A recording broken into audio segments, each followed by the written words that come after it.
लोगों को बहुत मुबारक हो और ये साल तुम लोगों के जीवन में खूब खुशहाली लाए। तुम सब खूब मेहनत करो और मेहनत करके इस हद तक मेहनत कर लो कि अपनी नौकरी पा जाओ इस साल। यही मेरी दुआ है। 2023 तुम लोगों के लिए लकी हो और इस साल जो जो मेहनत करे पढ़े उस सबके घर में नौकरी चली जाए, ठीक है। पर सिर्फ पढ़ने वालों के, जो बस हंसने और मजमस्ती करने आते हैं, उनको नहीं मिलनी चाहिए नौकरी। सिर्फ उनको मिले जो मेहनत करते हैं। चलो, एक हिस्ट्री का पोर्शन हम लोग पढ़ रहे थे। हिस्ट्री के 3 पार्ट्स हैं हिस्ट्री के। हमने एंशिएंट का इंपॉर्टेंट सारा पार्ट पढ़ लिया था। अब एक बार बोर्ड पे देखो, 3 पार्ट्स हिस्ट्री के हैं। एक को बोलते हैं एंशिएंट, एक को बोलते हैं मेडिएवल हिस्ट्री और एक को बोला जाता है मॉडर्न हिस्ट्री। अब शांति से समझना तुम्हें पढ़ना क्या है। एंशिएंट स्टार्ट होती है जो एग्जाम में आती है हड़प्पा से। इसमें आता है हड़प्पा, फिर आता है वैदिक काल, फिर आता है महाजनपद काल। इस महाजनपद में 2 धर्म आ जाते हैं, बौद्ध और जैन। इस महाजनपद में सबसे इंपॉर्टेंट कौन है? मगध, जिसमें 3 वंश आपने पढ़े थे, ह शी न मतलब नंद वंश, जिसके धनानंद ने बेइज्जती की थी एक गुरु की, चाणक्य। उन्होंने बदला लिया, एक नया पूरा एक सिस्टम नया बना दिया। कौन लोग? मौर्य। तो मौर्य इंडिया के पहले राजा। लेकिन मौर्य में 3 लोगों का नाम ही लिया जाता है, चंद्रगुप्त मौर्य, बिंदुसार और अशोक। अशोक ने अपना धर्म छोड़ दिया, क्षत्रिय धर्म, और उसने क्या किया? बौद्ध धर्म अपना के और प्रचार प्रसार और 84,000 स्तूप और स्तंभ और पता नहीं क्या क्या लिखवाता रहा, बहुत खर्चा किया। उसके बाद धीरे धीरे आपने देखा मौर्य तो खत्म हो गए, क्योंकि अपना कर्म जो नहीं करेगा वो खत्म हो जाएगा। मौर्यों के बाद छुटपुट छुटपुट बाहर के लोग आए, उनका नाम नहीं लेते, उन्हें कहते हैं भैया ये मौर्योत्तर काल था, जिसमें कुषाण आएंगे, जिसमें शुंग आएंगे, जिसमें सातवाहन आएंगे, जिसमें आपके इस तरह के छुटपुट शक वगैरह भी आएंगे। फिर इनके बाद एक और आपके देश में बहुत ताकतवर हुए, जिनके बाप दादा ने अपने आप को स्वतंत्र घोषित किया। क्या नाम? उनका 5 नाम पढ़े थे। पहला श्रीगुप्त, घटोत्कच, फिर मेन चंद्रगुप्त, समुद्रगुप्त, चंद्रगुप्त सेकंड, कुमारगुप्त और स्कंदगुप्त। याद होंगे ना ये सारे। इनमें से किसी ने हूणों का आक्रमण देखा, फिर किसी ने उनको खत्म किया, किसी ने ये कौन सी यूनिवर्सिटी बनवाई? नालंदा। धीरे धीरे इन्होंने खूब काम किया, पर फाइनली ये भी खत्म हो गए और इनका खात्मा हुआ एक काल के साथ, जिसे क्या कहा जाता है? गुप्तोत्तर काल। अब इस पूरे के साथ एंड हो जाता है एंशिएंट इंडिया। मैंने आप लोगों को इनमें से 2 पार्ट नहीं पढ़ाए, दोनों छोटे राजाओं वाले थे। कौन कौन से नहीं पढ़े? ना गुप्तोत्तर पढ़े, ना मौर्योत्तर। बाकी सबके आपको आइडिया है कि हाँ किसके टाइम में क्या हुआ, पता है ना सबको। जो बच्चे इसी हफ्ते आए हैं नीचे वाली क्लास से, उनका बेसिक पूरा हुआ, उनको चिंता नहीं करनी, ये जब दोबारा पढ़ाऊंगी तब आएगा। इस बैच में ना चीजें बस ऐसा नहीं कि बहुत डिटेल पढ़ते हैं, यहाँ सिर्फ एक बार चीजें निकलनी होती है दिमाग में से, पूरी डिटेल एक एक लाइन और पूरी कहानियां जो है ना, वो आपका जब बेस होगा तब समझ में आएगी। ये बेस आपने बना लिया एंशिएंट का। अब जब आप ओल्ड जनरल में जाओगे ना तो आपको बहुत अच्छा बेस मिलेगा, फिर आप हर लाइन को याद करने के अपने आप को देखोगे हाँ मुझे याद हो गया। अब सारी बातों में से सिर्फ 2 बातें मैंने छुड़वा दी, एक मौर्योत्तर काल और एक गुप्तोत्तर काल, ठीक है। इतना सबकी समझ में आ गया। जो बच्चे आ जाए उनको चिंता नहीं करनी, उनको इनमें से कुछ नहीं आएगा, पर कोई फर्क नहीं पड़ता क्योंकि ये तीनों अलग अलग हैं। आज हम लोग यहाँ से, अब तुम लोगों के ना पेपर आएंगे CHSL का, SSC GD का, उसमें इसमें से क्वेश्चन कम आते हैं, इसमें से भी कम आते हैं। सबसे ज्यादा क्वेश्चन बनते हैं मॉडर्न, क्योंकि मॉडर्न हिस्ट्री में गांधी, नेहरू, अंबेडकर और आपके भगत सिंह और ये सब आ जाते हैं। इसीलिए मॉडर्न इंडिया पहली प्रायोरिटी पर तैयार करनी चाहिए जब हम पेपर को टारगेट रखें। अब हिस्ट्री के करें तो तीनों ही पढ़ेंगे, क्या पता मध्यकाल में से आ जाए। मैंने आपका एक पार्ट करा दिया, अब मैं चाहती हूँ पहले मॉडर्न करा दूं, क्योंकि उसमें से क्वेश्चन ज्यादा बनते हैं और आपकी समझ में भी ज्यादा आएगा। फिर उसके बाद ये 2 पार्ट होने के बाद मेडिवल पढ़ लेंगे। मेडिवल तो कहानियां ज्यादा हैं, इसमें आपकी 1000 साल की हिस्ट्री है और ये सारे 1000 साल आपके, आप देखेंगे कौन सा धर्म?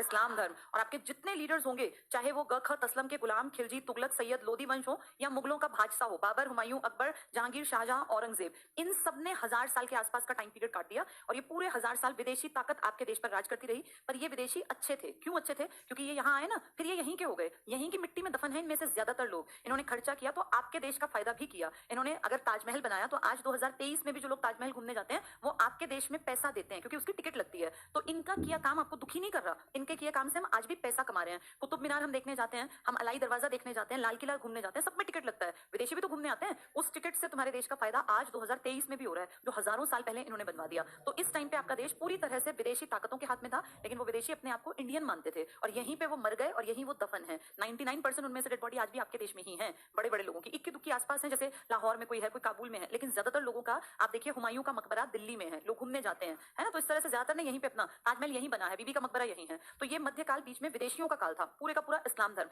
इससे पहले आपके देश में कोई मकबरे, कोई इस तरह का जो था ना जहाँ ये लोग पूजा पाठ करते हैं, मस्जिद वगैरह थी नहीं। यहाँ तक आपके देश में सिर्फ 3 तरह के मंदिर थे, या तो हिंदुओं के सनातन धर्म के, या फिर बौद्ध और जैनियों के मंदिर। बाकी हमारे देश में और कुछ नहीं था। यहाँ जाके आपने देखा कि बहुत ज्यादा क्या बनेगी, क्या बनेगी? मस्जिदें, बहुत सारी मस्जिदें। यहाँ जाके आपको मस्जिद दिखाई देंगी और फिर ये मंदिर मस्जिद की लड़ाई झगड़े भी थोड़े बहुत आप देखेंगे, क्योंकि वो मंदिर तोड़ के ही मस्जिद बनाने की कोशिश होगी फिर। लेकिन इनमें एक अच्छाई ये थी कि ये बाहर के थे पर अपने आप को इन्होंने इंडियन मान लिया। इन्होंने यहीं परिवार बनाए, यहीं पे इनके बच्चे, फिर उनकी अगली पीढ़ियां, फिर यहीं वो रच बस गए। इसी मिट्टी में दफन है इनमें से ज्यादातर लोग। इसलिए हम इनको मानते हैं कि ठीक है भाई बाहर से आए थे पर हमने अपना मान लिया। आप जानते हैं वैदिक काल वाले भी तो बाहर से आए थे, मध्य एशिया से आए थे ना, तो हम ही तो थे, हम ही लोग इंडियंस हैं। ये बात हम प्रूव नहीं कर सकते कि हम यहाँ के हैं, क्योंकि मैक्स मुलर ने प्रूव कर दिया कि हम सब लोग जो अपने आप को आर्य मानते हैं ये कहाँ से आए थे? मध्य एशिया। अब उसकी थ्योरी सच है झूठ है, चलती वही है, तो पेपर में जो आएगा हमें वही लिखना पड़ेगा। तो इसको हम एक ब्रेक देंगे बीच में। हम अब क्या पढ़ना स्टार्ट करेंगे? Modern India. जो आज ही क्लास में जुड़े हैं उनके लिए पहली क्लास है, और तुम जितने पुराने भी पढ़ रहे हो तुम्हें भी मान लो मॉडर्न का तो पहला ही दिन है हमारा। ध्यान से मेरी बातों को सुनो और समझो। मॉडर्न को मॉडर्न क्यों कहते हैं? कभी भी किसी अगर इसमें चेंज आता है ना काल में, इसका मतलब है कुछ नया हुआ। जैसे पहले और दूसरे में चेंज आया, कौन सा धर्म आया? तो दूसरे और तीसरे में क्या चेंज आया? आपके ऊपर विदेशी ताकतें आई। विदेशी तो पहले भी आए थे, लेकिन इस बार जो विदेशी आए ना, उन्होंने कभी आपको अपना नहीं माना, वो आपको हमेशा नीचा मानते रहे और आपको लूटते रहे। जैसे इनमें और इनमें क्या अंतर है? ये भी विदेशी हैं, इस्लाम धर्म इंडिया का थोड़ी ना था, विदेशी थे। ये भी विदेशी हैं, लेकिन बीच वाले जो विदेशी है ना, इनके शादी ब्याह बच्चे पोता पोती सब यही थे। इन्होंने अपने आप को इंडियन मान लिया। ये कहते थे हिंदुस्तान हमारा है, ये हमारे देश के लिए लड़ने मरने को भी तैयार थे। लेकिन इन लोगों ने कभी आपको अपना नहीं माना। इनमें से कोई यहाँ दफन नहीं है। ये सब 5-7 साल 10 साल के लिए आते और फिर अपने देश लौट जाते खूब कमा के। इन्होंने आपको सिर्फ और सिर्फ लूट का एक एरिया समझा। किसी अंग्रेज के यहाँ पर ऐसा नहीं कि कोई अंग्रेज खुशी खुशी यहाँ दफन हो गए कि भाई अंग्रेजों ने जितना राज किया उतने यहाँ मरे हैं या दफन हुए। नहीं, ये अपने देश चले जाते थे, 5-7 साल अपने देश के लिए तुम्हें लूटते थे, तुमसे पैसा कमाते और फिर अपना रिटायरमेंट लेके अपने देश जाके ऐश करते, मौज करते। इन्होंने कभी इंडियंस को अपने बराबर नहीं समझा, जबकि इन लोगों ने इंडिया में ही शादियां की। इनकी जो अगली पीढ़ियां बनी वो इंडियंस से ही बनी थी। आप सबको पता होगा अकबर और जोधा, तो जोधा कहाँ की थी? इंडियन थी ना, राजपूतों की बेटी थी। उनका जो बेटा जहांगीर है वो जोधा के भी तो गुण है उसमें, जोधा का ही तो बेटा था जहांगीर। तो आप ये मान के चलो कि इन्होंने तो सबको बराबर समझा था। ये सिर्फ धर्म के नाम पे लड़े झगड़े होंगे, बाकी इन्होंने कभी इंसान को ये नहीं कि दूसरे हैं। इन्होंने कभी आपको अपना नहीं समझा और इनका टारगेट सिर्फ और सिर्फ आपके देश को लूटना था। इसलिए अंतर है इन दोनों विदेशियों में। ये विदेशी होके भी आपके बन गए और ये विदेशी होके कभी आपके नहीं बने। इन्होंने सिर्फ ये सोचा कि जितना मैक्सिमम लूटा जाए उतना लूट लो। इनको पढ़ रहे हैं पहले मॉडर्न इंडिया में। तो विदेशी अलग अलग तरह के हैं आपके देश में। जैसे इंडिया एक रिच कंट्री है, कभी भी आप देखना गांव का आदमी शहर की तरफ भागता है, शहर का आदमी गांव में कम जाता है, क्योंकि शहर में ऑप्शंस ज्यादा होते हैं। गांव में ऑप्शंस कम होते हैं तो गांव का आदमी क्या करता है? कमाने के लिए शहर की तरफ भागता है। जो भूखा होता है ना वो खोज करता है, जिसका पेट भरा है वो कभी खोज नहीं करेगा। आप बहुत ब्लेस्ड हैं, आप इस देश में पैदा हुए जो एक अमीर देश था, जिसने कभी भुखमरी नाम की चीज देखी नहीं थी। ठीक है, अकाल तो भाई दुनिया में हर जगह पड़ते हैं, यहाँ भी पड़ते थे, लेकिन फिर भी हम एक रिच कंट्री के लोग थे। भारत के पास सबसे ज्यादा उपजाऊ मिट्टी थी, और जिसकी मिट्टी उपजाऊ उसके पास सब कुछ है, क्योंकि वो कभी भूखा मरेगा ही नहीं। यहाँ इतनी नदियां थी, इतना बढ़िया फर्टाइल लैंड था कि आप भारत एक रिच कंट्री थी, एक समृद्ध देश था। इसीलिए आप देखेंगे आपके इंडिया से कभी किसी राजा ने यूरोप की यात्रा नहीं की, खोज नहीं की किसी देश की। आपके देश को बाहर जाना ही नहीं पड़ा, जिसके घर में ही सब कुछ होगा बाहर क्यों जाएगा। लेकिन आप देखेंगे यूरोप जो आज अपने आप को नंबर 1 कहता है, यहाँ लोगों को जरूरत थी बाहर निकलने की, क्योंकि इनकी मिट्टी इतनी उपजाऊ नहीं थी, इनके पेट भरने के मांदे थे। इनको लगता था यार हमें दिमाग तो हमारे अंदर है, पर हमें ना कच्चा माल चाहिए, हमें चीजें चाहिए, हमें कपास चाहिए, तो हम क्या करें? ये अपने यहाँ से नाव ले लेके, उस जमाने में शिप्स बोट्स ले लेके और निकल जाते थे ये अलग अलग यात्राओं पर, कहीं कहीं कि कहीं कोई ऐसा आइलैंड मिल जाए, कोई देश मिल जाए जहां कच्चा माल हो। उसी सीरीज में आप खोजे गए थे, क्योंकि ये भूखे मरते थे ना, इनको जरूरत थी, इनको रॉ मटेरियल चाहिए था, इनको कच्चा माल चाहिए था। आपके देश में इतना कच्चा माल था, इतना पेट आपका भरा हुआ था, आप कभी बाहर नहीं गए, आपने किसी चीज की खोज नहीं की, क्योंकि आप अपने आप में सेटिस्फाइड थे, आप बहुत रिच कंट्री के थे। अब देखो जरा मैप में दिखाती हूँ, ये मान लो North America, South America, Europe, Africa, Asia, Australia, ऐसे ही तो है ये 7। बस इतने गोल नहीं है क्योंकि भूखंड गोल नहीं होते, ये एक आइडिया के लिए है। ये सबसे बड़ा, ये कौन है इतना बड़ा? ये एशिया है। सेकंड बड़ा कौन है? ये अफ्रीका। और थर्ड नंबर है नॉर्थ अमेरिका, ये साउथ अमेरिका। फिफ्थ नीचे है वो बड़ा सा जिसको कहते हैं अंटार्कटिका, जहां लाइफ पॉसिबल नहीं है। सिक्स्थ आपका यूरोप है, और इधर है आपका ऑस्ट्रेलिया, सबसे छोटा। तो आप यहाँ एशिया के साउथ की तरफ यहीं तो पड़ते हैं आप। आपके देश में पानी लगता है 3 तरफ से, तो यहाँ से ना ये लोग खोज करने निकले, क्योंकि भूखे मरते थे, इनको जरूरत थी भाई कहीं कच्चा माल मिले, कोई इस तरह की जगह मिल जाए जहां जो है हम लोग कुछ ला सके अपने देश में। तो उस जमाने में यहाँ से स्पेन और पुर्तगाल, ये 2 देश हैं जो बहुत खोज पे निकलते थे। इनके राजा पैसा देते, लो भाई पैसे लो और जाओ यात्राओं पे, खोज के लाओ कुछ नया। तो ये सारा जो बीच में देख रहे हो ना, ये सब पानी है जो मैंने बीच में बनाया। ये देखो, ये सब पानी है। ये देखो इंग्लिश के एस जैसा है ये देखने में, एस फॉर शीप लिखते हैं ना, एस। ये दुनिया का सबसे बिजिएस्ट ओशियन है। ओशियन 4 ओशियन है, वैसे तो 5 माने जाते हैं, इसको मान लेते हैं दक्षिण वाले को, लेकिन बड़े बड़े अगर आप देखें तो 4 मेन है। एक है दुनिया में सबसे बड़ा ओशियन इस तरफ, ये है पैसिफिक ओशियन। इसकी पट्टी यहाँ भी है क्योंकि धरती गोल है। अगर ये मूवेबल हो ये बोर्ड, और मैं इसको पीछे की तरफ गोल कर दूं, तो इसका ये पार्ट जाके इस पार्ट के साथ पीछे मिल जाएगा। आया समझ में? अगर ये गोल हो तो इसलिए ये, और ये एक महासागर है। कौन सा महासागर है ये? पैसिफिक को ही हिंदी में कहते हैं प्रशांत महासागर, सबसे गहरा महासागर। यहीं पे पड़ती है मेरियाना खाई, मेरियाना ट्रेंच जिसे बोलते हैं, जो 11,033 मीटर गहरी है। जितना एवरेस्ट ऊंचा है ना, उससे ज्यादा नीचे गहरी है वो मेरियाना खाई, गर्द गड्ढा बोल दो। बहुत ज्यादा यहाँ पर ना प्रशांत महासागर की इस बेल्ट में आप देखेंगे बहुत ज्यादा ज्वालामुखी विस्फोट होते हैं, इसलिए इसको रिंग ऑफ फायर कहते हैं। रिंग मतलब अंगूठी, रिंग ऑफ फायर पेपर में पूछ लेंगे तो परी प्रशांत महासागरीय पेटी, इस बेल्ट को कहा जाता है रिंग ऑफ फायर। तभी तो आपको पता होगा जापान के आसपास बहुत ज्यादा वॉल्केनिक इरप्शन होते हैं, ज्वालामुखी फटते हैं, भूकंप आता है सबसे ज्यादा। कहां पर? जापान के आसपास। तो यही तो वो देश है पूरी पट्टी वाले, इसको बोलते हैं रिंग ऑफ फायर। ये सबसे बड़ा है पैसिफिक ओशियन, लेकिन इसमें ज्यादा आवाजाही नहीं है शिप्स की और बोट्स की, ये इसमें चलती हैं। इसका नाम क्या है? इसको बोलते हैं अटलांटिक महासागर, इसी का नाम है अंध महासागर।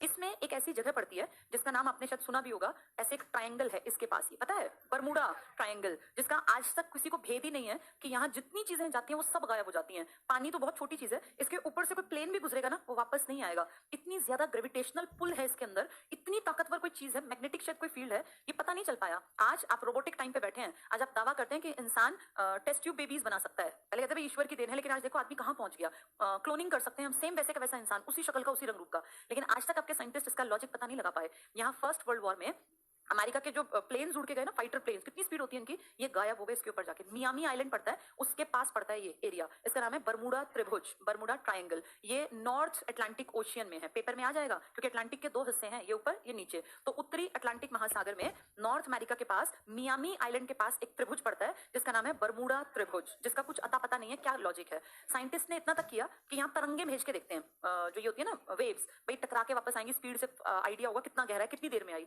वो वेव्स आज तक लौट के नहीं आई, पता नहीं वो कहां समा गई। नहीं तो किरणों की तो खासियत होती है टकरा के वापस आती हैं, ये किरणें भी वापस नहीं आई आज तक। अब इसमें है क्या ये किसी को नहीं पता, ऐसा आइडिया है कि शायद कोई मैग्नेटिक फील्ड है और वो हर चीज को ना अंदर सोख लेता है, तो ये पता ही नहीं चल पाया कि यहाँ है क्या। सबसे व्यस्त महासागर, सबसे ज्यादा शिप चलते हैं यहाँ पर कच्चे माल के इस एरिया में। तो ये है आपका ये अटलांटिक।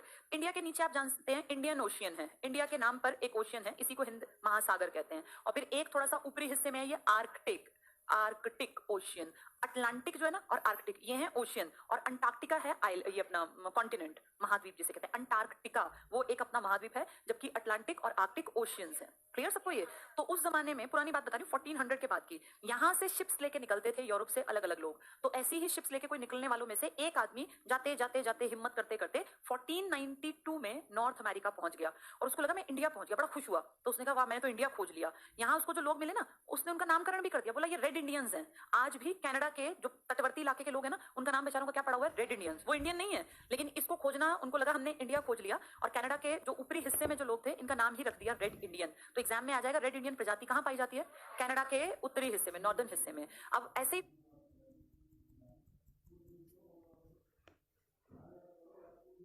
हाँ, उसको जो लोग मिले ना, उसने उनका नामकरण भी कर दिया, बोला ये रेड इंडियंस हैं। आज भी कनाडा के जो तटवर्ती इलाके के लोग हैं ना, उनका नाम बेचारों का क्या पड़ा हुआ है, रेड इंडियंस। वो इंडियन नहीं है, लेकिन इसको खोजना उनको लगा हमने इंडिया खोज लिया, और कनाडा के जो ऊपरी हिस्से में जो लोग थे इनका नाम ही रख दिया रेड इंडियन। तो एग्जाम में आ जाएगा रेड इंडियन प्रजाति कहां पाई जाती है, कनाडा के उत्तरी हिस्से में, नॉर्दर्न हिस्से में। अब ऐसे ही खोजते खोजते कुछ सालों बाद एक ने हिम्मत की और वो अफ्रीका तक आया। उसने देखो ये मान लो यहाँ से चलते चलते चलते एक आदमी अफ्रीका तक आया। यहाँ बहुत बहुत बड़ा एरिया कवर करना, महासागर में ना डर भी लगता है क्योंकि दूर दूर तक कुछ नहीं दिखता, सिर्फ पानी पानी पानी। खाना खत्म हो जाए, आप रास्ता भटक जाए, दिशा भटक जाए तो कहाँ जाएंगे। तो किसी ने हिम्मत करके यहाँ तक पहुंचा वो, लेकिन वो इतना दुखी हो गया, इतना परेशान हो गया, यहाँ वो उतरा और उसने झंडा यहाँ पे गाड़ दिया, और इस जगह का नाम उसने रख दिया भाई ये निराशा अंतरीप है, यहाँ कोई ना आए, यहाँ आके कुछ हाथ नहीं लगा। इसका नाम पड़ गया निराशा अंतरीप। यानी लोगों को पता लगा भाई वहां इतनी दूर जाओगे कुछ नहीं मिलना जाना, कोई रास्ता नहीं है वहां, बस ये महासागर ही महासागर है।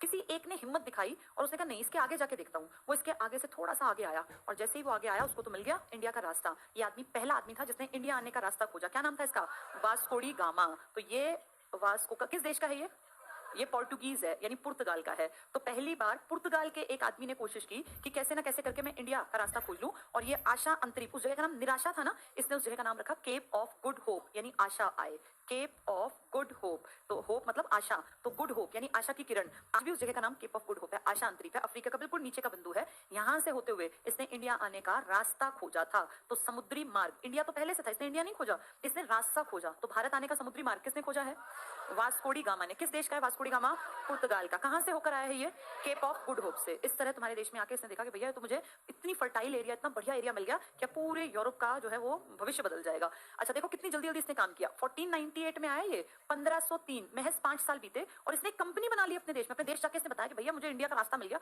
और इंडिया इतना अमीर है, इतना अमीर। ऐसा क्यों लगा इसे, क्योंकि जब ये पहुंचा था ना तो ये आया था आपके केरला के, यहाँ पर केरला में एक जगह है जिसका नाम है कालीकट का तट। तो ये केरल के कालीकट तट पर पहुंचा था, और यहाँ पे इसने देखा कि लोग जो है ना, ऐसे अगर आप केरला जाएंगे तो आपको दिखेगा जैसे हमारे यहाँ ये कांग्रेस की घास हुआ करती थी पहले, अब तो खत्म हो गई, अजीब सी घास सी होती थी जगह जगह, अपने आप ही पैदा होती थी। ऐसी ही फालतू की अनवांटेड चीज थी यहाँ पे काली मिर्च। जैसे रास्ते में इतने सारे ऐसे छोटे छोटे से पौधे से तुलसी होती है ना हमारी, इस टाइप का, और उस पर काली मिर्च लदी पड़ी थी। तो इसने देखा यहाँ जाके जाके कि भैया इनके यहाँ तो ये फालतू का सामान है, कौन सी चीज, काली मिर्च, और हम तो उसकी कोई हमारे लिए इंपॉर्टेंस ही नहीं है, लेकिन काली मिर्च इनके लिए बहुत इंपॉर्टेंट थी क्योंकि ये लोग खाते थे नॉनवेज, और नॉनवेज को पकाने में मसाले बहुत जरूरी है, वरना नॉनवेज में टेस्ट नहीं आता। इनके देश में मसाले नहीं थे, तो उसने देखा ये इतनी फालतू की चीज जो इनके लिए फालतू की, वो हमारे देश में तो बहुत महंगी बिकेगी। अब मान लो हमारे इंडिया में जो चीजें हम खाते हैं किसी देश में वो फालतू की हो, हमारे यहाँ जैसे टमाटर प्याज हम खाते हैं, कहीं ये फालतू की चीज हो तो हमें लगेगा ना कितने बेवकूफ, हमारे यहाँ तो 100 रुपए किलो भी बिक जाते हैं ये। अब यहाँ क्या बिकती थी, बहुत बढ़िया, और आपके लिए वो अनवांटेड थी। तो इस आदमी ने सोचा कि अगर यहाँ व्यापार किया जाए तो यहाँ तो बहुत मुनाफा होगा, क्योंकि सस्ती मिल जाएगी जो इतनी अनवांटेड है, और मैं इनको ना लालच देके कुछ सोना वोना दे जाऊंगा, क्योंकि सोने के सब लोग पहले से ही, एक तो ना सोने से लोग खुश रहते हैं। तो वो अपने साथ शिप में जब आया था, पुर्तगाल के राजा ने उसको ढेर सोना वोना, भाई तो कहीं फंस जाए तो बचने के लिए पैसा तो चाहिए ना पास। अब आज आप विदेश जाते हैं, कहीं जाते हैं बाहर, तो जेब में पैसा हो तो हमें लगता है हम घर पहुंच ही जाएंगे, चाहे कैसे ही पहुंचे। तो कालीकट जब वो आया तो उसने देखा यहाँ तो लोग जो है फालतू की चीजों में ही मतलब इतना हम कमा सकते हैं। उसने अपना जहाज भरा और हमें वो सोना दे गया, जिससे काली मिर्च ली ना उनको सोना पकड़ा गया। लोगों ने सोचा अच्छा पागल है ये, फालतू की घास के बदले में सोना दे गया, हम भी खुश हैं और वो हमसे ज्यादा खुश है, क्योंकि उसने जब वो बेचा ना तो कहते हैं जितना टोटल खर्च हुआ था आना जाना सोना, उससे 60 गुना ज्यादा पैसा कमाया उस आदमी ने। यानी अगर उस जमाने में उसके 2000 लगे थे तो उसने सोचा उसमें कितने रुपए कमा लिए। अब वो अपनी तरफ से खुश है कि यार हमें एक ऐसी जगह स्वर्ग मिल गया, वहां फालतू की चीज मानते हैं इसको, और हमारे यहाँ ये इतना मुनाफा देंगे, और हम सोच रहे हैं अच्छा पागल है, जहाज में आता है सोना भरकर हमारे फालतू कबाड़ ले जाता है। यानी दोनों अपने आप को समझदार मान रहे हैं, पर असली समझदार यही निकलेगा, क्योंकि ये आप पे फिर राज करने आएगा। तो इसने शुरुआत में अपने मुनाफे को देख के, और 2 साल बाद ये फिर आया आपके देश में, 3 साल बाद 1501 के आसपास फिर आया, इसने फिर जहाज भरा चला गया। अब ये समझ गया कि आपको जहाज भरने से दिक्कत नहीं है, और आपको कोई सोना पकड़ा देगा तो आप तो तुरंत से जहाज भरवा देंगे। इसने अपने देश में जाके कहा कि भैया बहुत बढ़िया ब्राइट फ्यूचर है, और ऐसा देश मेरे हाथ लग गया है जहां का एक तो रास्ते में कोई दिक्कत नहीं, क्योंकि वो रास्ता नया था तो सब कोई नहीं जानते, और वहां हम बढ़िया अपना बिजनेस जमा लेंगे। इसकी बात मान के इसके देश वालों ने अपनी एक कंपनी बना ली 1503 में।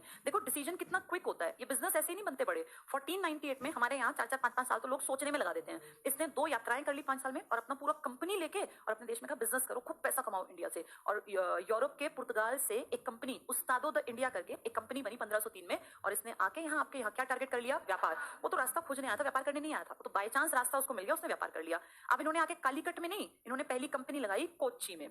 तो पहली कंपनी कहां लगाई, फैक्ट्री कोच्चि, इसी को कोचीन कहा जाता है, दोनों केरल में है। ये पहुंचा था कालीकट के तट पर, जहां हमारा राजा था जैमोरिन। उस जमाने में हमारे राजा था जैमोरिन। जैमोरिन को इसने बताया जी मैं ऐसे ऐसे यात्रा करके आया हूं, तो हमारा राजा बड़ा खुश हुआ, हम तो अतिथि देवो भव वाले देश में रहते हैं, बड़ा खुश हुआ, इसको ढेर मतलब बैठाया और इसका आओ भगत किया। अब अपने देश से आके ये सारे, अब ये वास्को डी गामा नहीं, अब ये पुर्तगाल के लोग आ रहे हैं, और कहां अपनी कंपनी लगा ली, कोचीन में। फिर उन्होंने देखा इंडियंस थोड़े बेवकूफ भी हैं, ज्यादा मतलब ये अपने एरिया वेरिया का ध्यान नहीं रखते। कुछ सालों बाद इन्होंने थोड़ा ऊपर का इलाका था जिसको आप कहते हैं गोवा, यहाँ देखा, यहाँ इस तरफ के किसी राजा का, कोई राजा था आदिल शाह, आदिल शाही वंश का था। ये देखा यार इनका यहाँ पे काम धंधा, इनको हम हरा के इस हिस्से को हड़प ले क्या, देखो हिम्मत कितनी कर रहे हैं, कितनी जल्दी जल्दी काम कर रहे हैं। और इन्होंने कुछ दिनों में इसको हटा के यहाँ से और गोवा हड़प लिया, और आने वाले टाइम में गोवा को क्या बनाएंगे, ये अपनी राजधानी। 1530 पकड़ते पकड़ते ये गोवा में सेट हो गए बढ़िया तरीके से। तो सोचो जिनको रास्ता नहीं पता था, 15 20 25 सालों में वो आपके देश में हावी हो गए, और आपकी एक प्रॉपर्टी भी इन्होंने अपनी बना ली, गोवा। फिर इससे आगे बढ़े, दमन दीव टाइप की जो जगह थी, यहाँ भी इन्होंने, क्योंकि ये पानी से लगता एरिया है ना, यहाँ पे शिप्स का आना जाना पॉसिबल है। अभी मान लो यहाँ घुस के बैठ जाए तो शिप कैसे आएगा, तो इन्होंने वो एरिया ढूंढे जहां से पानी का व्यापार पॉसिबल था, और देखते देखते देखते ये दक्षिण भारत की तरफ छा गए। अब इनके आगे बढ़ने का कारण ये था क्योंकि आपके यहाँ कोई बड़ा राजा नहीं था। इस टाइम को हिस्ट्री में जब हम पढ़ेंगे ना, इस टाइम में आपकी एक सल्तनत लास्ट अपनी सांस गिन रही थी, जिसको आप कहते हैं दिल्ली सल्तनत, क्योंकि ये 1526 में खत्म हो जाएगी, तो इसका लास्ट ही तो आ रहा होगा इस टाइम पर। और ये दिल्ली में रहते हैं ज्यादातर, साउथ में क्या हो रहा है इनको मतलब नहीं है। तो दिल्ली सल्तनत वालों ने नीचे ध्यान नहीं दिया, और नीचे धीरे धीरे धीरे करके ये हर एरिया को अपना हिस्सा बनाते गए। अब इन्होंने पानी पे ना कब्जा कर लिया, इस पूरी बेल्ट पे, पानी की बेल्ट पे, और इन्होंने जो आपके नीचे इंडियन ओशियन था ना, ये बोले हम इसके स्वामी हैं, तो ये बन गए हिंद महासागर के स्वामी। इस पॉलिसी को हिस्ट्री में लिखा जाता है ब्लू वाटर पॉलिसी, ये पेपर में आ जाएगी। ब्लू वाटर पॉलिसी किसकी है, ये पोर्टुगीज की, पुर्तगालियों की है। शांत जल की नीति इसको हिंदी में कह देते हैं, शांत जल की नीति। इन्होंने पूरे पानी पे कब्जा जमाया और कहा यहाँ से किसी का शिप गुजरा तो हम जो है उसकी गारंटी नहीं लेते, उसको कोई लूट लेगा तो अगर तुम्हें अपने शिप की गारंटी चाहिए तो तुम उस पर एक कागज चिपकवाओ, वो कागज हमारा होगा। जैसे जब आप ट्रेवल करते हैं टोल टैक्स पे करते हैं ना आप लोग, ऐसे ही इन्होंने कहा कि हमारे यहाँ से जो गुजरेगा उसके ऊपर एक ऐसे कागज लगाना, कागज या जो भी है एक तरह का परमिशन लेटर मान लो, उसके बदले हमें पैसा देना पड़ेगा, फिर हम गारंटी लेते हैं पानी में उसको कोई नहीं लूटेगा। एक्चुअल में क्या था, ये खुद लूटते थे, अपने आप लूटते थे और कहते देखो समुद्री लुटेरों ने तुम्हें लूट लिया ना, हमने पहले ही कहा था हमारा कागज लगवा लो, उस कागज के बदले पैसा खाते थे। तो इनका दबदबा हो गया पानी पर और अगले 100 साल तक कोई इनको टक्कर नहीं दे पाया। और उस जमाने में अंग्रेजों को अकल भी नहीं थी कि इंडिया के साथ व्यापार करें। जब ये व्यापार में आगे बढ़ गए, ये खूब आगे बढ़े व्यापार में, इनके कारण कुछ चीजें हमें भी मिल गई। जैसे आप लोगों को ना प्रिंटिंग प्रेस की अकल नहीं थी पहले, हम तो हाथों से अपनी वो लिखते थे चिट्ठी पत्री। इन्होंने हमें बताया छापा खाना कुछ होता है, छापा खाना समझते हो, प्रिंटिंग प्रेस जिसमें कागज एक साथ किताबें छप जाती हैं। तो प्रिंटिंग प्रेस जो किसने बनाई थी यूरोप में, एक आदमी ने जिसका नाम था गुटेनबर्ग, ये छापा खाना इसने बनाया था। तो आपको छापे खाने की अकल पुर्तगालियों ने दी है, इससे पहले आपको अकल नहीं थी। इन्होंने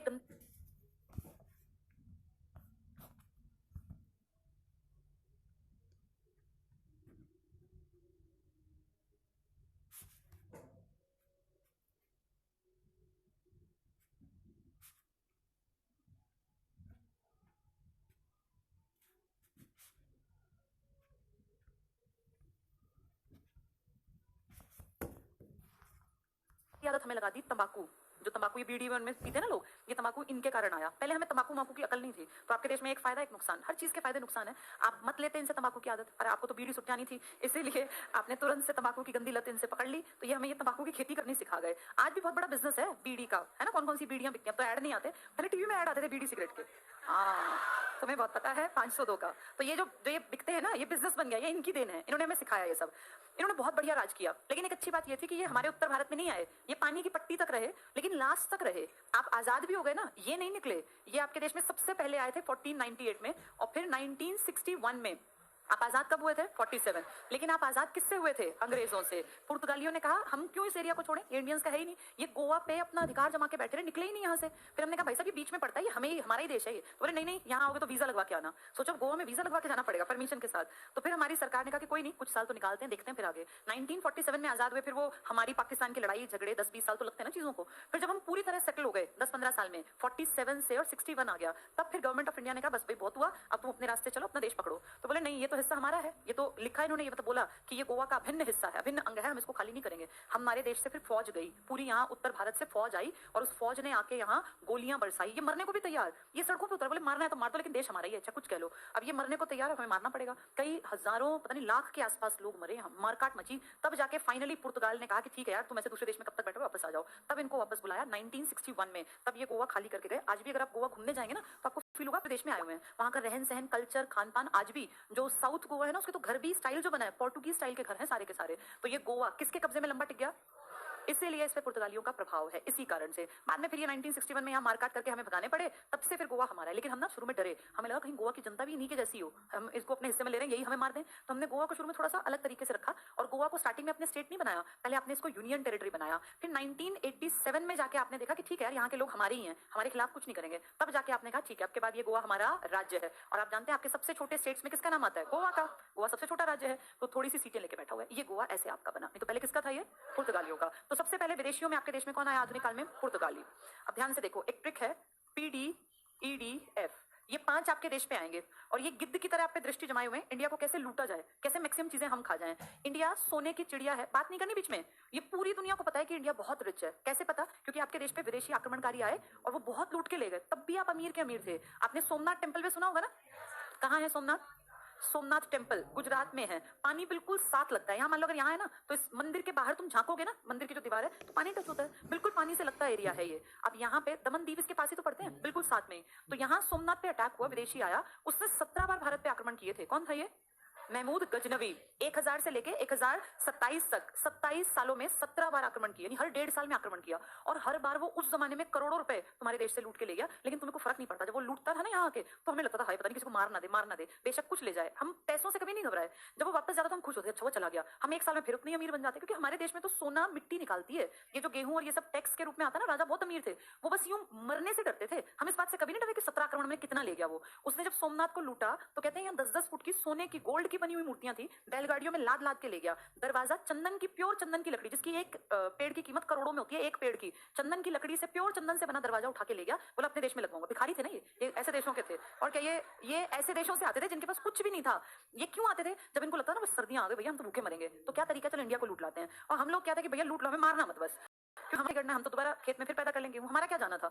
तो वे आते थे अपना पेट भरने के लिए, और हम चाहते थे बस हम जिंदा भर रहे हैं, बेशक कोई कितना ही लूट ले, क्योंकि जमीन मिट्टी से सोना निकालती थी। तो आपके सोमनाथ में 1.5 साल में वापस फिर वैसा ही हो गया था। हमें फर्क नहीं पड़ा, सोमनाथ लूटा हमने, चाहे वो दिल्ली आए चाहे थानेसर आए, हम 1-1.5 साल में रिकवरी कर जाते थे।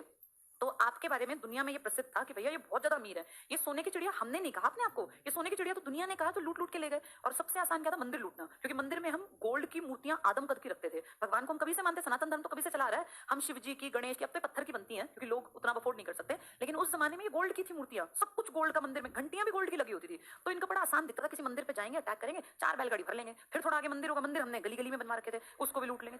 20 भर ली तो 20 करोड़ का सोना ले गए। हमें भी लगता था कोई बात नहीं, ले गए, हम जिंदा बच गए, यही बहुत है। इस इसलिए हम भाग जाते थे। हम ज्यादातर ना कोई इस तरह का था तो हम ज्यादा लड़ते पड़ते नहीं थे, हम वैसे ही थोड़ा सा शांति प्रिय देश के थे। ऊपर से हमें लगता था मरने की क्या जरूरत है, जैसे ये तो भाई भूखे मर रहे हैं। जो आदमी भूखा मरता है ना वो तो मारने को भी तैयार होता है, क्योंकि उसको पता है मैं भूख से मरूंगा, मैं छीन के खा सकता हूँ, तो वो तो हमें मारने का टारगेट करके आएंगे। हमें लगता था लड़ने की क्या जरूरत है भैया, हम लोग इतने अमीर हैं कि ठीक है ले जाएंगे, हद से क्या करेंगे, मंदिर लूटेंगे ना, एक साल में फिर बना लेंगे, इसलिए हमने टेंशन नहीं ली। जब ये लोग आए सबसे पहले कौन आए थे, ये पुर्तगाली।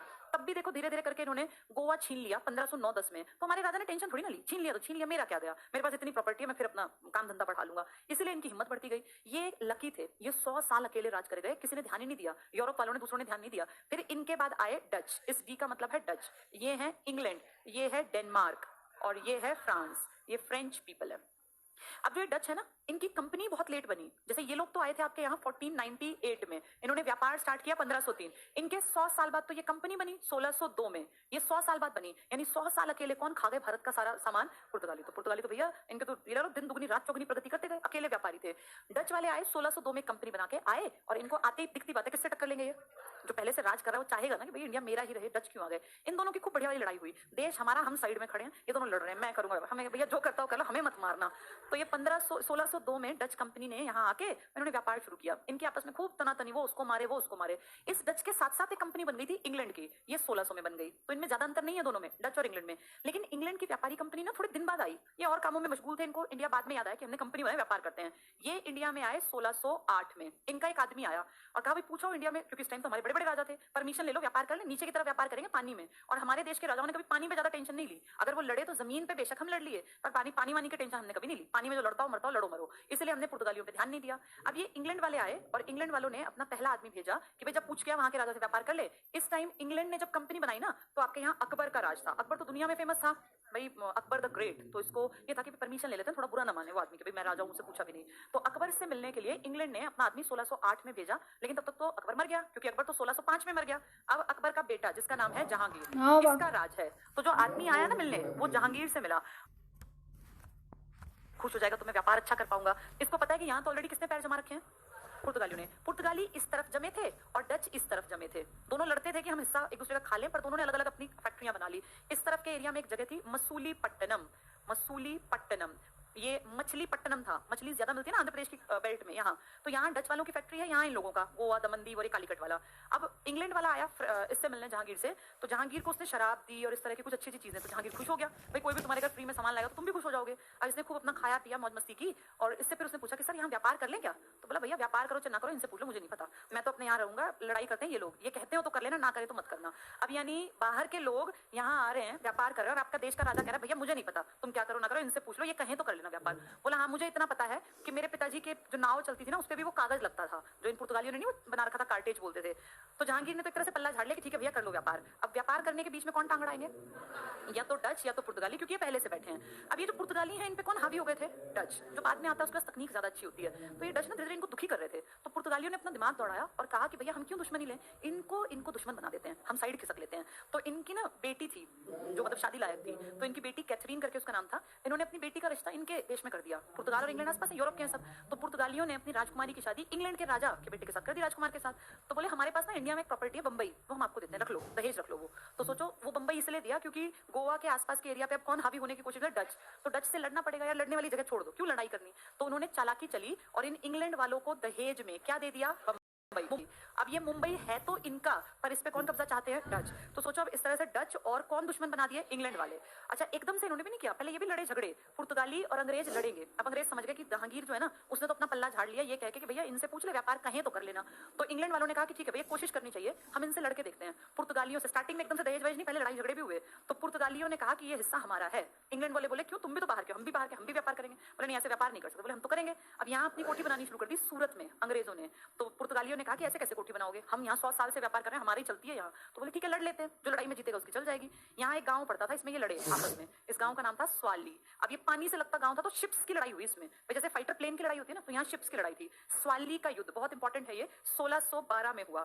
अब इसमें अंग्रेजों ने जी जान लगा दी, क्योंकि उन्हें पता है कि हमारे पैर तब टिकेंगे जब हम पुर्तगालियों को हरा देंगे। वरना जहांगीर ने तो कह दिया भैया मुझे नहीं पता, शराब वराब सब पी गया, और बाद में बोला मुझे नहीं पता, इनसे पूछ लो। तो अब इनको समझ में आ गया भैया जी जान लगा के अगर पैर जमाने हैं तो कुछ भी करके ये हराने हैं। स्वाली के युद्ध में पूरी ताकत लगा दी अंग्रेजों ने, और अंग्रेजों के फेवर में हुआ ये युद्ध, और अंग्रेज जीत गए। यानी कौन हार गए, पुर्तगालियों के हारने से जहांगीर एक बात समझ गया कि ये पुर्तगाली 100 साल से अकेले राज कर 1503 से, कि अगर पुर्तगालियों को हरा दिया इसका मतलब ये लोग ताकतवर है। अब जहांगीर के मन में आया कि भैया ये ताकतवर है तभी तो इन्होंने इसको हराया होगा। इस तरीके से इंग्लैंड ऊपर माना जाने लग गया। अब हर आदमी चाहता है भैया हमारी बेटी की शादी अपने से ऊंचे घर में हो, यही तरीका है समाज का, यूरोप में भी था। तो पुर्तगाली जब ये सब देखा तो पुर्तगालियों ने अपनी लड़की की शादी किस घर में, इंग्लैंड। अब इंग्लैंड के राजकुमार को बाद में कह दिया जी मुंबई हमारा है और आपका तो वहां आना जाना है ही सूरत में, तो आप वो मुंबई रख लो। अब यानी लड़ाई करवाएंगे डच और इंग्लैंड की। इंग्लैंड पहले पुर्तगाल को हरा चुका, इंग्लैंड ताकतवर है नो डाउट, उसकी कोई बराबरी नहीं कर सकता। डच वालों के साथ भी ये लड़े और इनकी लड़ाई हुई एक लास्ट बड़ी लड़ाई, जिसके बाद ये दोनों लगभग खत्म बराबर हो गए। उसका नाम था बेदरा की लड़ाई। तो बेदरा के युद्ध में बेदर कर दिए, भगा दिए डच, और डच जो थे फिर वो लगभग चले गए। और यहाँ पे अब अकेला हीरो कौन बन गया, इंग्लैंड। तो देखो इंग्लैंड ने सबसे पहले आए हुए को भी स्वाली के युद्ध में हराया, फिर इनको हराया बेदरा के युद्ध में, और अब इंडिया में ताकतवर कौन है, इंग्लैंड। लेकिन इंग्लैंड अभी राजा नहीं है। इंग्लैंड को पता है कि इंडिया में चलती जहांगीर की, यहाँ पानी के ऊपर बेशक हम लड़ लिए पर इस जमीन पे जहांगीर की चलती है, इसीलिए इंग्लैंड एकदम से तुम्हारे यहाँ पे कौन आएगा, हाँ ये आएंगे 1616 बीच में, ये सोचो 12-15 के बीच में ये भी आ गए। डेनमार्क यहाँ आया। डेनमार्क अभी भी अपने यूरोप में आजाद हुआ था, पहले इस पे किसी का कब्जा था, तो इसने देखा ये इंडिया बड़ा अमीर सा देश है, सब यहीं जाते हैं मैं भी जाता हूँ, मुझे भी कुछ फायदा मिलेगा। यहाँ आके देखा यहाँ तो पहली मारकाट मची हुई है, पुर्तगाली लड़ रहे हैं, डच लड़ रहे हैं, अंग्रेज लड़ रहे हैं। इन्होंने कहा यहाँ क्यों खून खराबे में बीच में टांग अड़ाना, वैसे भी हम अभी आजाद हुए हैं, पहले शांति के इलाके में जाएंगे, क्यों मारकाट में घुसेंगे। 2-4 इन्होंने बस्तियां सी बनाई थी इंडिया में। इन्होंने देखा सबसे ताकतवर ये हैं, इनको बोले यार तुम रख लो ये बस्तियां, हम यहाँ नहीं रहेंगे, यहाँ तो पहले बहुत मारकाट है, कुछ पैसा देते हो दे दो, नहीं तो हम तो जा रहे हैं। तो इन्होंने कहा भाई ठीक है थोड़ा बहुत पैसा पकड़ो और चलते बनो। यानी इनकी प्रॉपर्टी भी किसके पास आ गई अब, इंग्लैंड। इंग्लैंड देखो कैसे हावी हो रहा है। अब इंग्लैंड के बहुत बाद, ये तो 1600 में बन गई ना, इनके काफी दिनों बाद 1664 में 1664 में फ्रांस में कंपनी बनी, फ्रेंच ईस्ट इंडिया कंपनी, सरकार की है वो, ये है प्राइवेट कंपनी। कौन सी कंपनी का टारगेट प्रॉफिट कमाना ज्यादा होता है, सरकार का या प्राइवेट का। तो सोचो कि ये तो मेहनत कर रहे होंगे, वो मेहनत नहीं कर रहे उतनी। फिर भी स्टार्टिंग में जब फ्रेंच आए ना, तो फ्रेंच ने देखा भाई इंडिया बहुत बढ़िया सोने की चिड़िया है, और फ्रांस और इंग्लैंड कभी से दुश्मन थे दोनों आपस में, मैं ज्यादा आगे बढ़ूं मैं ज्यादा आगे बढ़ूं। तो फ्रांसीसियों ने भरपूर कोशिश की, और फ्रांसीसियों के पास एक बड़ा इंटेलिजेंट लड़का था जिसका नाम था डुप्ले। ये बहुत इंटेलिजेंट है, ये उन्होंने गवर्नर बनाया अपना कि चल तू संभाल, गवर्नर कि जब तू संभाल इंडिया को। ये बड़ा इंटेलिजेंट था, इसने देखा भाई इंडिया पे 5 में से कौन है, 5 पीडी ईडीएफ, इनमें से सिर्फ इंग्लैंड है जो कि ताकतवर है, हमें इंग्लैंड के साथ युद्ध करना पड़ेगा तब बात बनेगी। यानी फ्रेंच और इंग्लैंड आपस में लड़ेंगे। अब फ्रांस को कमजोर मत मानो, फ्रांस बहुत ताकतवर देश है, इंटेलिजेंट देश है। ये इंग्लैंड मान लो, ये फ्रांस मान लो, इनके बीच में पानी है बस, इसको बोलते हैं इंग्लिश चैनल। तो यूके, ये पूरी पट्टी यूके, यूनाइटेड किंगडम और फ्रांस, इनको कौन से पानी की ये अलग करती है, इंग्लिश चैनल। ये दोनों देश बराबरी के हैं, दोनों के पास पैसा है, खूब ताकत है। अब इन दोनों का कंपटीशन इंडिया में होना है, तो इंडिया में खूब ये बढ़िया लड़ेंगे, क्योंकि इंडिया एक तरह से इनकी आपस की इज्जत की बात है कि मैं इस पे हावी हुआ या मैं इस पे, दोनों के लिए कहीं ना कहीं अपनी इज्जत बेइज्जती वाली बात है। तो अब दोनों लड़ेंगे। इस लड़ाई में ये 3 लड़ाइयां लड़ेंगे, जिसके बाद फाइनली ये हो जाएगा कि भैया इंडिया पे तो इंग्लैंड का ही राज चलेगा। ये 3 लड़ाई लड़ेंगे। और देखो इस टाइम हम क्या कर रहे हैं, हम अपना साइड में खड़े, कौन कौन लड़ रहा है इस देश के लिए, हमने कुछ नहीं किया, भैया ठीक है लड़ो मरो, हम साइड में खड़े हैं। इस टाइम पे ये दोनों जो लड़ेंगे ना, ये लड़ेंगे भी तुम्हारे ही नाम पे। उसको हिस्ट्री में नाम दिया गया कर्नाटक युद्ध। देखो कितनी अजीब बात है, हम आगे ना पीछे नाम बदनाम हमारा कर रखा है। कौन से युद्ध कर रखे हैं, कर्नाटक, कर्नाटिक वॉर्स लिख देते हैं इसको, 9th 10th में आती है सारी। पहला कर्नाटक युद्ध हुआ 1746 से 48, दोनों लड़े, इंग्लैंड और फ्रांस। यहां भी लड़े और यूरोप में भी लड़े, क्योंकि इनकी तो आदत खराब है, तो जगह जगह लड़ते हैं, हमारा नाम लेके, और कहीं कहीं लड़ रहे हैं, कहीं अमेरिका में लड़ रहे हैं, कहीं यूरोप में, कहीं हमारे देश के नाम पे। इस युद्ध में एक तरफ इंग्लैंड है और एक तरफ फ्रांस, इन दोनों की लड़ाई झगड़े फिर बंद कर दिए इन्होंने, एक संधि की, और उस संधि का नाम है ऑक्स ला शापेल। अजीब सा नाम लगेगा तुम्हें, विदेश का है, ऑक्स ला शापेल, ये संधि है। इस संधि में कह दिया ठीक है दोबारा नहीं लड़ेंगे, पर ये बाज नहीं आने, इनकी आदत खराब है, अगले साल फिर लड़ेंगे। दूसरा युद्ध करेंगे 1749 में, और ये चलेगा 54 तक। दोबारा लड़े 1749 में। इस युद्ध में अब देखो कई साल लड़े ये, 49 से 54, खूब लड़ते हमारा नाम फिर बदनाम किया कि कौन सा युद्ध लड़ रहे हैं। अच्छा, इस बार कर्नाटक के आसपास की बेल्ट में राजाओं के लिए थोड़ा सा लड़े, हमें, मैं इस राजा को बनाऊंगा मुखिया, मैं इसको झूठ मूठ में दिखा के एक्टिंग से लड़ते रहे, और इसको बंद किया पेरिस, पेरिस नहीं पौंडीचेरी, पौंडीचेरी की संधि की हमारे यहाँ, फिर लड़ाई निपटा दी। लेकिन फिर ये तीसरी बार फिर आपस में भिड़े, 1756 से स्टार्ट हुए और 63 तक चले। कितने साल हुए ये, 7। इसे हिस्ट्री में कहते हैं सप्तवर्षीय युद्ध, ये इंपॉर्टेंट है सबसे ज्यादा, सप्तवर्षीय युद्ध 7 साल चला। और इस युद्ध से फाइनली पता चल गया हम सबको कि इंडिया पे राज करेंगे इंग्लैंड वाले, क्योंकि इसके बीच में एक लड़ाई लड़ेंगे, ये बड़ी भयानक, 1760 में, जिस लड़ाई में इसका नाम रखा जाएगा वांडी वाश। वॉश होता है धोना, ये जगह का नाम है वैसे। वांडी वाश में ऐसा वॉश किया इन अंग्रेजों ने इन बेचारे फ्रांसीसियों का कि ये गायब ही कर दिए, इनको कह दिया सारा हिस्सा छीन लिया, और बाद में फिर थोड़ी दया दिखा के बोले ठीक है कोई नहीं, तुम हमारे पड़ोसी हो, वहां थोड़ा सा हिस्सा रख लो पौंडीचेरी का, पर इससे आगे अगर एक भी कदम बढ़ाया तो फिर भगा देंगे यहाँ से। तो ये बेचारे कहां तक सिमट के रह गए, पौंडीचेरी के बैठ गया, और अब इनको कह दिया कि तुम कहां पे बैठे रहो, पौंडीचेरी। और इस तरीके से फाइनली आपके देश में सबको समझ में आ गया कि भैया ये पीडीईडीएफ में से बस एक का राज चलेगा इस देश पे, इंग्लैंड का। ये कहानी है इन 5 की, आ गई समझ में। ये 3 युद्ध लड़ेंगे, और इन तीनों को ये 3 तरीके से शांत करेंगे। पहले का नाम क्या है संधि का, ऑक्स ला शापेल, दूसरी का क्या है, पौंडीचेरी, और तीसरी का नाम है पेरिस की संधि। ऐसे ये याद नहीं होंगी, इनको याद करते हैं आ पा पे से, आ पे। आ मतलब ऑक्सला शापेल, पा मतलब पौंडीचेरी और पे मतलब पेरिस की संधि। तो ये 3 संधियां करेंगे और फिर फाइनल हो जाएगा आपके देश में कि आपके देश में वांडी वाश के युद्ध से ये कंफर्म हुआ कि फ्रेंच जो गवर्नर है उसकी नहीं चलेगी।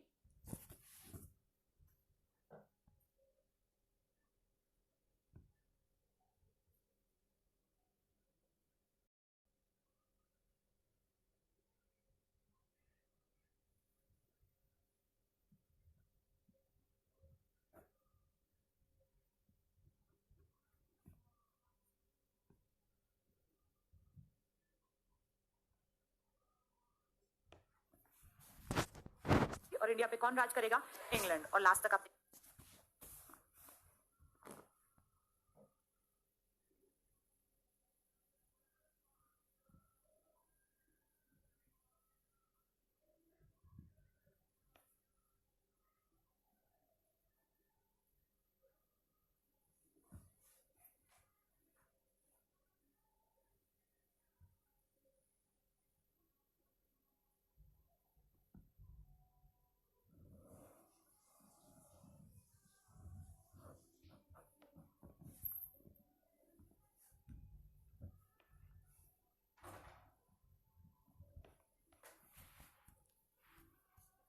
तो एक्सप्लॉइट होता रहा। अब एक चीज ध्यान से सुनना, इन पांचों में P D E D F ये लास्ट तक बने रहे आपके यहाँ 1961 तक। लेकिन ये इतने समझदार थे, ये सामने नहीं आए। इन्होंने कहा यार चुपचाप आंख मूंद के जितने दिन व्यापार कर सकते हो व्यापार करते रहो चुपचाप, और चुपचाप एक एरिया में पड़े रहो। ज्यादा उछलोगे कूदोगे तो भगा देंगे। कौन सा एरिया इन्होंने अपना बना के रखा? गोवा। और देखो अंग्रेज चले गए, उसके बाद गए हैं। तो सबसे पहले आए और सबसे आखिर में गए कौन लोग थे? ये पुर्तगाली। डच तो स्टार्टिंग में बेदरा से बेदर हो गए थे। इंग्लैंड वालों ने आपका देश कब आजाद किया? 1947। ये भी शुरू में बेच के चले गए थे। फ्रेंच वाले भी बाद में गए हैं 54 में। इनके पास कौन सा इलाका था आपका? पुदुचेरी का। ये भी आपने 54 में लेके, भाई तुम क्यों बैठे हो? जब वो चलेगा तुम्हें अलग से कोई वो देंगे कि यहाँ से जाओ, तुम भी यहाँ से छोड़ के चले जाओ। तब ये कब गए? 1954। ये जाने को तैयार ही नहीं थे, इनको तो मारपीट के भगाना पड़ा 1961 में। तो 3 इलाकों में, ये तो पूरे इंडिया में, ये मेन पौंडीचेरी में और ये मेन गोवा और दमन दीव, ये छोटे मोटे से आइलैंड है ना, इन पे राज करते रहे। तो इस तरीके से आपका देश लंबे टाइम तक इनके चंगुल में फंसा रहा। इन सबकी शुरुआत किसने की थी? कब की थी?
जब समुद्री मार्ग खोज के कहां पहुंचा था इसका आदमी? कालीकट के तट पे। जमोरिन राजा ने ऐसा स्वागत किया कि यहीं आके बैठ गए, फिर गए नहीं। और कब से आपके देश में 1498 से लगा लो 1950, ये 61, इतने साल इन लोगों ने मिलकर भारत को खूब लूटा, कभी व्यापार के नाम पे, और अंग्रेजों ने तो फिर जितना हो सकता था उतना एक्सप्लॉइट किया। आपके देश का क्या सोना, जैसे शुरू में हमें ये था कि हमें फर्क नहीं पड़ता, लेकिन आज आपका देश जो इतना गरीब है ना, इसका बड़ा कारण ये है कि सब कुछ लूट के कितने 100 साल, कोई 1 साल 2 साल लूटे तो चल जाए। इन्होंने देखो कब से स्टार्ट किया था कामकाज। और इस बीच में ऐसा मत मानना कि यही थे। इस बीच में कभी ईरान के लोग आके तुम्हें इंडिया को लूट जाते थे। नाम तुमने सुना होगा 1739 में किसने अटैक किया था? नादिर शाह। पता है ये तुम्हें? ईरान से आया था नादिर शाह, और इसे देखा इंडिया में कोई राज ही नहीं कर रहा, ये भी विदेशी।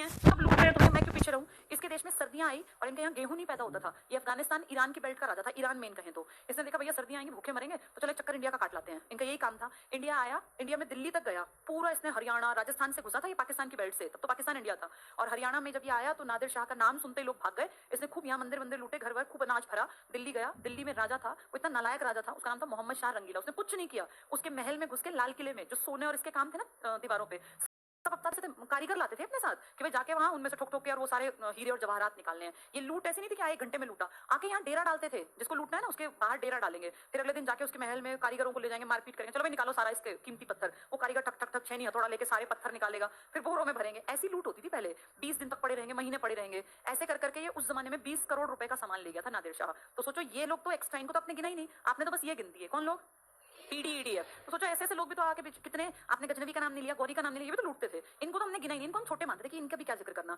ये सालों साल लूटते रहे। इन लोगों ने भारत को कंगाल कर दिया, और जो आज भारत गरीब है ना, उसका कारण ध्यान न देना है। अपने देश पे अगर बिल्कुल ध्यान देते ना शुरू से, तो आज इंडिया की इकोनॉमी दुनिया के सबसे अमीर देशों में हम होते। क्योंकि जब हम खोजे गए तभी अमेरिका भी खोजा गया था। अमेरिका कब खोजा गया? 1492 और हम 1498। इस अमेरिका से भी ना, ब्रिटेन बड़ा चालाक देश है, इसने अमेरिका से भी खूब खाया, खूब पैसा उनसे भी खाया। उनके यहाँ भी इसने 13 बस्तियां बनाई थी, लेकिन वो इंटेलिजेंट थे, वो जल्दी समझ गए कि हमें एक्सप्लॉइट कर रहा है। और अमेरिका जो आपसे सिर्फ 6 साल पहले खोजा गया, आज अमेरिका देखो कहां है, हम कहां रह गए। कारण अमेरिका ने 1773 में इस बात को अपोज किया कि ऐसे कैसे तुम हमारे देश का पैसा खा रहे हो। और इन्होंने इनको चैलेंज किया था। इनकी बोस्टन टी पार्टी बना दी, इनकी चाय को पानी में डुबो दिया था, जहाज को भरे हुए को। और कुछ सालों के अंदर 1774 के बाद 76 में ये अपने आप को पूरी तरह से आजाद करवा चुके थे। अगर हम अपने आप को देखें तो हमने पहली कोशिश 1757 में की थी, प्लासी के युद्ध में, लेकिन हम उसमें कुछ नहीं कर पाए क्योंकि गद्दार लोग थे इंडिया में। 1764 में आप जानते हैं बक्सर का युद्ध हुआ, तब भी हम कुछ नहीं कर पाए। फिर 1857 में हमने कितनी बड़ी क्रांति की, जिसका रिजल्ट भी तो जीरो ही आया। और लास्ट में जाके आपने कुछ नहीं किया। कहीं आप सोचते हो हमने आजादी हासिल की है? ये तो अंग्रेज आपका देश छोड़ने पे मजबूर हुए, क्योंकि पूरे वर्ल्ड में सेकंड वर्ल्ड वॉर ने ताकत खत्म कर दी थी अंग्रेजों की। अगर सेकंड वर्ल्ड वॉर ना होता ना, तो कोई चरखा आजादी नहीं दिला सकता था आपको। ये झूठी बात है कि आपने आजादी, हाँ हमने कोशिश की, नो डाउट, लेकिन आपकी आजादी आपकी हिम्मत और मेहनत से नहीं आई है, क्योंकि आपने कोई ऐसी क्रांति की नहीं थी उस टाइम पे। आपने आंदोलन पहले जरूर चलाए, लेकिन ये आजादी का लॉजिक पढ़े लिखे लोग जानते हैं कि सेकंड वर्ल्ड वॉर में ब्रिटिशर्स की कमजोरी है, ना कि आपकी लड़ाई के कारण। ठीक है, मॉडर्न इंडिया स्टार्ट कर दिया हमने पढ़ना, कल से अपने मॉडर्न इंडिया को बुक से पढ़ेंगे। इसको जैसे एंशिएंट इंडिया को नए वाले मत सोचो कि हुआ है, पुराने वालों का एक प्लेटफॉर्म बन गया। जब तुम ओल्ड में जाओगे ना, तब उसकी एक एक लाइन, एक एक चैप्टर समझ में आएगा, भी सिर्फ एक बेस बन गया, तो वो तुम्हें हेल्प करेगा। मॉडर्न इंडिया पढ़ेंगे इसके बाद।